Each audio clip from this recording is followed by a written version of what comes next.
Hello everyone, this is Nitasha Chaturvedi. Welcome to all on our YouTube channel that is Easy Learning 247.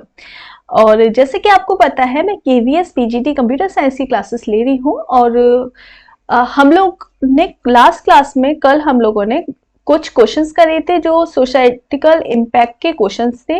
वो हम लोगों ने 100+ questions कर लिए थे। उसके बाद मैंने आपको बोला था कि इस क्लास के बाद मैं एक नई यूनिट स्टार्ट करूंगी। सो आज हम एक नई यूनिट स्टार्ट करेंगे और उसका मैं इंट्रोडक्शन दूंगी।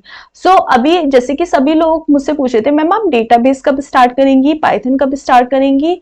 तो देखिए जो मुझे लगता है मेनली नेटवर्किंग हम लोग कंप्लीट कर चुके हैं। सोसाइटिकल इम्पैक्ट जो आपकी जिसमें आपकी साइबर क्राइम वगैरह ये सारी चीजें थी वो हम फिनिश कर चुके हैं। और उसके बाद जो चीजें मैंने आपको बोला था, जो चीजें मैं इस चैनल पर पहले करा चुकी हूँ, जैसे कि कंप्यूटर सिस्टम आर्किटेक्चर हुआ, ऑपरेटिंग सिस्टम हुआ, डिजिटल इलेक्ट्रॉनिक्स हुआ, बेसिक कंप्यूटर की नॉलेज जो बेसिक चीजें हैं वो सारी चीजें ऑलरेडी मैं पहले करा चुकी हूँ। तो मैंने आपको उनका लिंक भी दिया हुआ है। मैंने बोला था जो चीजें नहीं हुई हैं, जो चैनल पर नहीं है केवीएस के लिए, पहले मैं वो कराऊंगी। तो नेटवर्किंग मैंने केवीएस स्पेशली मैंने नहीं कराई थी, तो मैंने नेटवर्किंग कराया। आफ्टर दैट मैंने सोसाइटिकल इम्पैक्ट जो हमारी एरर्स वगैरह आती हैं, वायरस, वॉर्म्स, ये सारी चीजें जो होती हैं वो मैंने कराया। उसके क्वेश्चंस भी मैं आपको दे चुकी हूँ, कंप्लीट हो गया आफ्टर डेट। और मैंने आपको ये भी बोला मुझे नहीं लगता इससे बाहर कुछ भी आएगा। और फिर उसके बाद अभी हमारे पांडास, पाइथन और डेटाबेस, मेनली ये 3 चीजें रह गई हैं। उसके अलावा जो छोटी छोटी चीजें होती हैं वो, और आफ्टर डेट हम लोगों का जो चैप्टर, जो चीजें मैं करा चुकी हूँ वो रिवीजन, और स्टार्टिंग से वो चीजें जो पहले सबसे पहले कराई थी वो चीजों का रिवीजन। और अब क्वेश्चन ये था कि मैम एग्जाम कब होगा, तो मैं बता देती हूँ एग्जाम आपका फेब की लास्ट में और मार्च की इन बिटवीन ऑफ मार्च तक हो जाएगा। यानी मेरी एक्सपेक्टेशन है कि मैं बोल के चलती हूँ 15 फेब से लेकर आपका 15 मार्च तक एग्जाम हो जाना चाहिए। मतलब बिफोर 15 फेब मुझे नहीं लगता। बाकी अभी ऑफिशियल नोटिफिकेशन नहीं आया, तो मैं इतनी डेट मान के चलती हूँ ऑल एवरेज। अभी डेट बोला था कि पाइथन लास्ट में क्यों कराएंगे, क्योंकि जो यूनिट बड़ी है वो लास्ट में करना बेटर है। अब जैसे सोसाइटी आपके दिमाग में ये चीज हट गई कि हाँ अभी हमको इतना कुछ पढ़ना है, नेटवर्किंग हो गई, सोसाइटिकल इम्पैक्ट हो गई, computer system architecture, operating system, ये सारी चीजें हो चुकी हैं।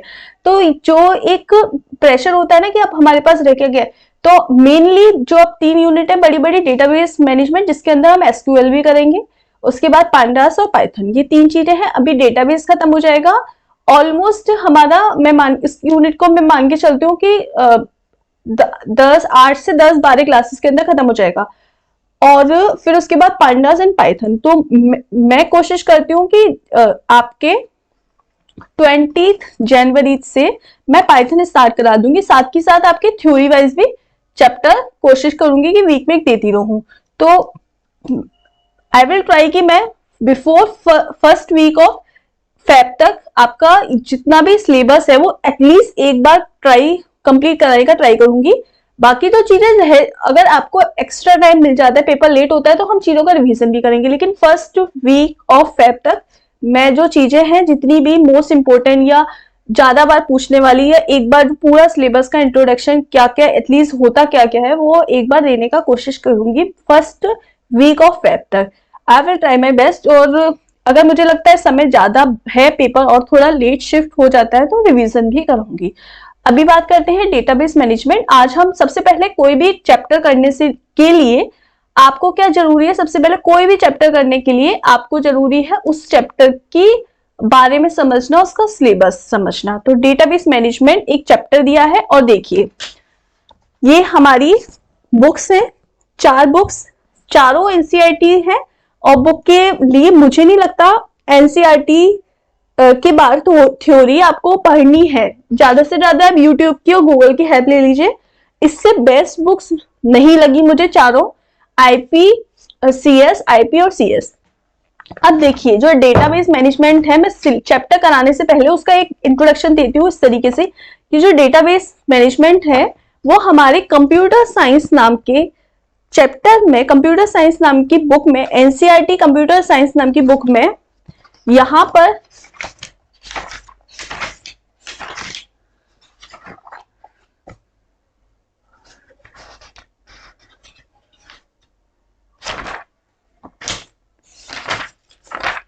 देखो यहाँ पर हमें चैप्टर नंबर 7 से दिया हुआ है यहाँ पे, उसके बाद चैप्टर 8, चैप्टर 9, 3 चैप्टर दिए हैं, डेटा बेसिक, फिर उसके बाद डेटाबेस कॉन्सेप्ट्स, उसके बाद एसक्यूएल। तो यहाँ पे हम लोग को कंप्यूटर साइंस 12th की एनसीईआरटी में 3 चैप्टर दिए हैं, और कंप्यूटर साइंस 11th की एनसीईआरटी में डेटाबेस नहीं है। सिमिलरली अगर हम बात करते हैं कंप्यूटर साइंस, अब कंप्यूटर साइंस 11th में डेटाबेस नहीं है, कंप्यूटर साइंस 12th में डेटाबेस है, और उसके अलावा आईपी 12th में डेटाबेस नहीं है, आईपी 11th में। मतलब कंप्यूटर साइंस अगर आपने 12th का डेटाबेस पढ़ लिया यानी वो कवर हो गया, नहीं तो आईपी का 11th का डेटाबेस पढ़ लो, ठीक है। और अब इससे क्या साबित होता है कि जो लोग कंफ्यूज, देखो चैप्टर नंबर 7 और चैप्टर नंबर 8, ठीक है। अब बहुत सारे लोग कंफ्यूज कर रहे हैं आपको यूट्यूब पर या कहीं भी कि आईपीसीएस के नेम से कि हमको 4 सब्जेक्ट्स पढ़ने पड़ेंगे। अगर आप सिर्फ सीएस की एनसीईआरटी पढ़ते हो 11th और 12th की तो सारे टॉपिक कंप्लीट हो जाएंगे, या आप अगर आईपी की 11th और 12th की कंप्यूटर साइंस की बुक कंप्लीट करते हो तो सारे टॉपिक कवर हो जाएंगे। जहां जो मेरा पॉइंट ऑफ व्यू है 99% चीजें कंप्यूटर साइंस में जो चीजें 12th में दी है आईपी में वो चीजें 11th में दी है, कंप्यूटर साइंस में जो चीजें 11th में दी है आईपी में वो चीजें 12th में दी है। तो कोई भी टॉपिक, सपोज अभी मैंने जो सोसाइटिकल इम्पैक्ट कराया था वहां भी यही चीज थी, तो कोई भी टॉपिक अगर आपने एक बार पढ़ा है तो 10-10 बार उसको पढ़ने की आवश्यकता तो नहीं है ना कि आपको 11th से अलग पढ़ना है, 12th से आईपी से अलग पढ़ना है, कंप्यूटर से, वहां चीजें तो अब मैंने बोला सपोज व्हाट इज डेटाबेस, तो डेटाबेस तो एक कॉमन टॉपिक है ना कि अब ऐसा तो नहीं है ना कि आप इस बुक से पढ़ोगे तो ज्यादा समझोगे, उस बुक से पढ़ोगे ज्यादा समझोगे, पेपर में बुक का नेम पूछेगा, नहीं। आपको मेनली टॉपिक समझना है, उसके मैक्सिमम से मैक्सिमम क्वेश्चन लगाने हैं। अभी आपके पास इतना समय नहीं है कि आप 10 बुक से पढ़ाई करें और क्वेश्चंस लगाएं। बेटर ऑप्शन है कि एनसीईआरटी पढ़ो मेरे अकॉर्डिंग, बाकी आप अपने हिसाब से करो। एनसीईआरटी पढ़ो, एनसीईआरटी के बाद आप मैक्सिमम से मैक्सिमम क्वेश्चन लगाओ। जितने ज्यादा क्वेश्चंस लगा लोगे उतनी ज्यादा आपके अंदर कॉन्फिडेंस डेवलप होगा, आपको पता चलेगा आपकी तैयारी कहाँ है। और जैसे क्वेश्चंस लगाते टाइम आप जिस भी टॉपिक में अटक रहे हो कि ये टॉपिक हमें नया लग रहा है, हमने नहीं पढ़ा, वो टॉपिक गूगल से पढ़ो, यूट्यूब से पढ़ो, बुक से पढ़ो, कहीं से भी पढ़ो, doesn't matter of this. I think best option is कि आप एनसीईआरटी पढ़ो, क्वेश्चंस लगाओ, क्वेश्चंस में जो टॉपिक नहीं समझ में आ रहा वो टॉपिक यूट्यूब, गूगल, किसी बुक से पढ़ लीजिए। तो ये बेस्ट ऑप्शन है कम समय में ज्यादा तैयारी करने का। बाकी आप खुद समझदार हैं।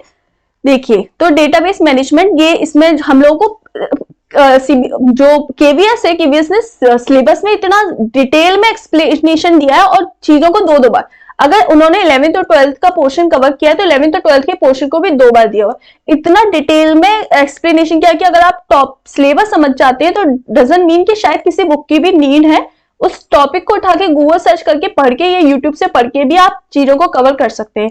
तो डेटाबेस मैनेजमेंट में क्या है भाई, देखो डेटाबेस के आपको क्या पढ़ने, वो कह रहे हैं कॉन्सेप्ट पढ़ने। कॉन्सेप्ट में सबसे पहले इंट्रोडक्शन, कोई भी चैप्टर का इंट्रोडक्शन पढ़ना होता है और उसकी क्या नीड है, concept and it's need. Relational database, ठीक है, और उसका मॉडल, रिलेशन क्या होता है, एट्रीब्यूट क्या होता है, टपल क्या होते हैं, डोमेन क्या होते हैं, डिग्री, और उसके बाद जो हमने कीज पढ़ी थी, कैंडिडेट, प्राइमरी, अल्टरनेटिव की, फॉरेन की, ये सब। अब आती है structure query language, that is SQL. यहां तक हमारा बेसिक डेटाबेस खत्म हो जाता है, ठीक है। यानी एक चैप्टर नंबर 7 जो कंप्यूटर साइंस में दिया हुआ है, 7 और 8 वो खत्म हो जाता है। अब देखो स्ट्रक्चर क्वेरी लैंग्वेज जो एसक्यूएल है वो पढ़नी है, उसमें जो डीडीएल है, डेटा डेफिनेशन लैंग्वेज, डीडीएल, तो ये पढ़नी है। अब देखो यहाँ पे डेटाबेस मैनेजमेंट नाम से उन्होंने चैप्टर दिया, लेकिन डेटाबेस मैनेजमेंट प्लस एसक्यूएल आपको पढ़नी है, क्योंकि क्लियरली वो मेंशन कर रहा है स्ट्रक्चर क्वेरी लैंग्वेज, जिसके अंदर आपको डीडीएल पढ़ना है। डेटा डेफिनेशन लैंग्वेज क्या होता है, डेटा मैनिपुलेशन लैंग्वेज क्या होता है, डेटा टाइप क्या होते हैं, जिसमें आपको करेक्टर, वैक्यूर, इंट, फ्लोट, डेट, ठीक है। उसके बाद बोल रहा है constant, not null, unique, primary key, create database, use database, show database, drop database, show table, create table, describe table, alter table. उसके बाद एल्टर टेबल के अंदर वो बोल रहा है ऐड करना, रिमूव करना, ऐड एंड रिमूव प्राइमरी की, ड्रॉप करना, टेबल को इंसर्ट करना, डिलीट करना, सेलेक्ट करना, ऑपरेटर्स, ऑपरेटर में भी क्लियरली बोल रहा है। आई डोंट थिंक शायद कि इससे अच्छे से आपको सिलेबस को कोई भी दे सकता है। अगर आप सिलेबस को देखते हैं 3-4 बार तो आपको ये क्लियर हो जाता है मेंशन कि उन्होंने एक एक चीज को लिखा हुआ है क्लियरली कि आपको इतना ही पढ़ना है। मैथमेटिकल, रेशनल एंड लॉजिकल, मतलब ये ऑपरेटर भी बोल रहे हैं कि हाँ आपको यही ऑपरेटर पढ़ने हैं। Distinct clause, aliasing, where clause, in between, order, by meaning, null, is not null, like, update command, delete command, aggregate function, function में भी बोल रहा है क्या पढ़ना है, maximum, minimum, average, sum, count, group by, having clause, joint. अब इसमें टेबल्स जो पढ़ते थे, टेबल में इक्वी जॉइंट पढ़ते थे, नेचुरल जॉइंट पढ़ते थे, इंटरफेस ऑफ पाइथन। अब देखो यहां बात खत्म हो जाती है पाइथन की, वो एसक्यूएल की। यहां तक उन्होंने बेसिक डेटाबेस खत्म करा दिया, basic database plus rational DBMS और आरडीबीएमएस, ठीक है। उसके बाद उन्होंने एसक्यूएल स्टार्ट किया यहां तक। अब उन्होंने एसक्यूएल में जो इंटरफेस है वो किसके संग लिया है, पाइथन के संग, क्योंकि पूरी बुक में पाइथन ही दी हुई है। पाइथन मतलब आपकी जो लैंग्वेज दी हुई है, पहले जावा देते थे, अब उन्होंने जावा को हटाकर पाइथन करी है, क्योंकि तो इस वजह से उन्होंने डेटाबेस में भी पाइथन दिया है। Interface of Python with SQL database, ठीक है। Connecting SQL with Python, performing insert, update, delete queries. अब देखो यहां तक हम पढ़ेंगे, पहले हम करेंगे डेटाबेस, ठीक है। उसके बाद हम डेटाबेस के बाद एसक्यूएल पे चलेंगे। जैसे ही यहां से पाइथन आएगा, इंटरफेस ऑफ पाइथन, एसक्यूएल, वहीं से हमारा क्या स्टार्ट हो जाएगा, बेसिक पाइथन। फिर यहां से मैं क्या कराऊंगी आपको, बेसिक पाइथन, फिर बेसिक पाइथन के बाद उसके प्रोग्रामिंग, और फिर उसको डेटाबेस का ज्वाइन कराना, फिर उसकी ऑपरेशन वगैरह। मतलब जैसे ही यहां पहुंचेंगे वैसे ही हमारी क्या स्टार्ट हो जाएगी, पाइथन। इसी वजह से मैंने आपको डेटाबेस कराया कि पहले आप डेटाबेस को समझो, फिर उसके बाद एसक्यूएल समझो, फिर आप एसक्यूएल से पाइथन पर आओ। पाइथन से एसक्यूएल पे जाओगे तो चीजें नहीं क्लियर हो पाएंगी, आप कंफ्यूज होगे। बेटर ऑप्शन पहले डेटाबेस समझो, एसक्यूएल समझो, फिर पाइथन पर आओ। पाइथन, इससे यहां से हमारी पाइथन भी स्टार्ट हो जाएगी और डेटाबेस भी साथ के साथ खत्म हो जाएगा। तो ये एक अच्छा ऑप्शन है मेरे हिसाब से। और अब देखिए ये हमें क्योंकि सिलेबस में मैंने देखा जैसे कि नेटवर्किंग 2 बार दी है, पाइथन 2 बार दी है, आपकी जो स्ट्रक्चर लैंग्वेज है एसक्यूएल वो भी दी है, 2 बार लिखी हुई है सारी चीजें। तो ये देखो अभी जो सिलेबस दिया था वो भी दिया है, वो सबसे स्टार्टिंग में दिया हुआ है, और ये जो सिलेबस दिया है ये भी दिया है। मतलब उन्होंने 11th और 12th दोनों को डिफाइन किया है। तो वो 12th का था कंप्यूटर साइंस, ये 11th आईपी का। अब इन्होंने देखो यहाँ पे क्या है, पहले उस वाले सिलेबस में देखो यहाँ पे उन्होंने सिर्फ डेटाबेस मैनेजमेंट के नाम से दिया हुआ है। अब कोई स्टूडेंट समझेगा कि पेपर में डेटाबेस मैनेजमेंट आ रहा है तो वो यहाँ पे डेटाबेस मैनेजमेंट को पढ़ लेगा, लेकिन वो शायद एसक्यूएल को और पाइथन के साथ जो एसक्यूएल है, पाइथन के साथ जो डेटाबेस है उसको छोड़ देगा। लेकिन हमें पूरा सिलेबस पढ़कर ये समझ में आया कि हमें डेटाबेस पढ़ना है, डेटाबेस मैनेजमेंट पढ़ना है, आरडीबीएमएस भी पढ़ना है, एसक्यूएल भी पढ़ना है, और इसके संग हमें पाइथन भी पढ़नी है। यानी 3-4 चैप्टर को एक साथ कंबाइन करके एक यूनिट उन्होंने बनाई है। उसके बाद देखो एक यूनिट और है, database concept and structure query language, database concept, introduction of database concept and it's need, database management system. ये वही चीजें हैं जो अभी पढ़ा। देखो डोमेन, टपल, रेशनल, कैंडिडेट की, प्राइमरी की, फॉरेन की, एडवांटेज। अब यहाँ पे देखो उन्होंने एडवांटेज ऐड कर दिया। क्या नया ऐड करा, एडवांटेज ऑफ यूजिंग स्ट्रक्चर। तो DDL, DQL, data query language, data definition language, data manipulation language, introduction of SQL, creating a database using SQL, data type, और उसके बाद definition command, create table, data query command, select from, where, data manipulation command, insert. अब उन्होंने यहाँ पे clearly define कर दिया। अब आपको दिमाग में बस 3 चीजें याद रखनी है। हमें क्या क्या पढ़ना है, डेटाबेस, डेटाबेस के अंदर हमें रिलेशनल डेटाबेस और उसकी सारी कीज वगैरह सब कुछ कवर करना है। आफ्टर दैट हमें एसक्यूएल कंप्लीट करना है, एसक्यूएल पूरा जितना भी 11th-12th को मिला के है वो पूरा हमें एसक्यूएल कंप्लीट करना है। उसके बाद जो डेटाबेस से पाइथन ऐड हो रही है, यहाँ से एसक्यूएल की जो कीज है वो सब पाइथन में जो ऐड हो रही है वहां से हमें पाइथन स्टार्ट करना है, फिर पाइथन का वो टॉपिक डेटाबेस के साथ कंप्लीट करना है, फिर पाइथन को आगे तक पढ़ना है। तो कुल मिला के अब हमारे डेटाबेस, एसक्यूएल और पाइथन चलेगा बस।